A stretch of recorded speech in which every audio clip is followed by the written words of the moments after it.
안녕하세요. 김성학 변호사입니다.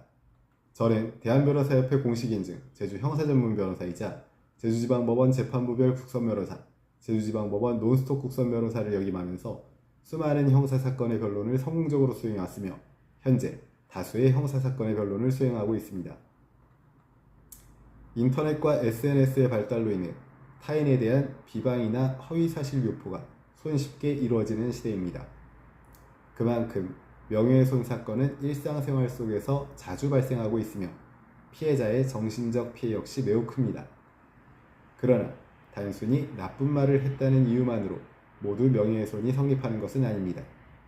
법적으로 인정받기 위해서는 구체적인 요건과 증거가 필요합니다. 따라서 형사고소를 준비할 때는 경험 많은 제주 명예훼손 변호사의 조력을 받아 철저하게 준비하는 것이 중요합니다. 오늘은 명예훼손 혐의로 형사고소를 준비할 때 반드시 알아야 할 핵심 사항들을 설명드리겠습니다.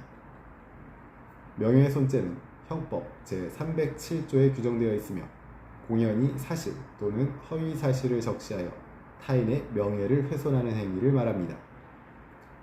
다음 세 가지 요건이 충족되어야 형사처벌이 가능합니다. 첫째, 불특정 다수가 인식할 수 있는 상태에서 발언 또는 게시가 이루어져야 합니다. 둘째, 단순한 욕설이 아닌 구체적인 사실관계가 표현되어 있어야 합니다. 세 번째, 그로 인해 피해자에 대한 사회적 평가가 저하되어야 합니다. 특히 SNS, 커뮤니티, 단체 채팅방 등 온라인상 발언은 공연성이 쉽게 인정될 수 있으므로 가볍게 생각했다가 형사처벌로 이어지는 사례가 많습니다. 명예훼손은 피해자가 직접 고소를 해야 수사가 개시됩니다. 고소 절차는 다음과 같습니다. 증거를 확보하고 고소장을 작성한 후 경찰 또는 검찰에 접수를 하고 수사 진행 및 참고인 조사 이후 피의자 조사 및 기소 여부가 결정되게 됩니다. 이 과정에서 피해자는 감정적으로 대응하기보다 사실관계와 증거 중심으로 대응해야 합니다. 특히 제주 명예훼손 변호인은 고소장 작성 단계부터 수사기관의 시각에 맞춰 명확하고 설득력 있게 구성하도록 도와주게 됩니다. 명예훼손 고소를 위한 핵심 준비사항으로는 우선 가장 중요한 것은 증거입니다. 명예훼손 사건은 말 한마디, 게시글 한 줄이 핵심이므로 증거 확보가 미흡하면 수사기관이 범죄 사실을 입증하기 어렵습니다.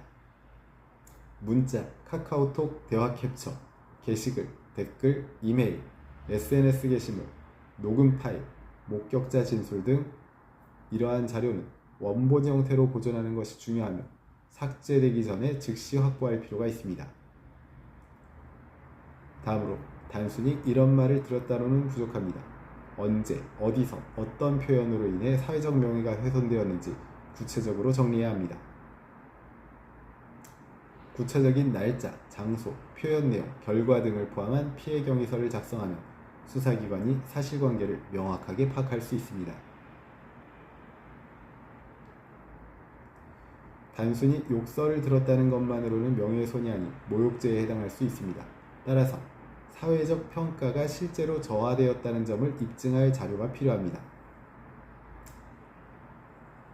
또한 명예훼손에는 사실적시 명예훼손과 허위사실 명예훼손이 있는데 허위사실 명예훼손은 형량이 더 무겁기 때문에 고소 전 상대방의 발언이 사실인지 왜곡된 부분이 있는지를 철저히 검토할 필요가 있습니다.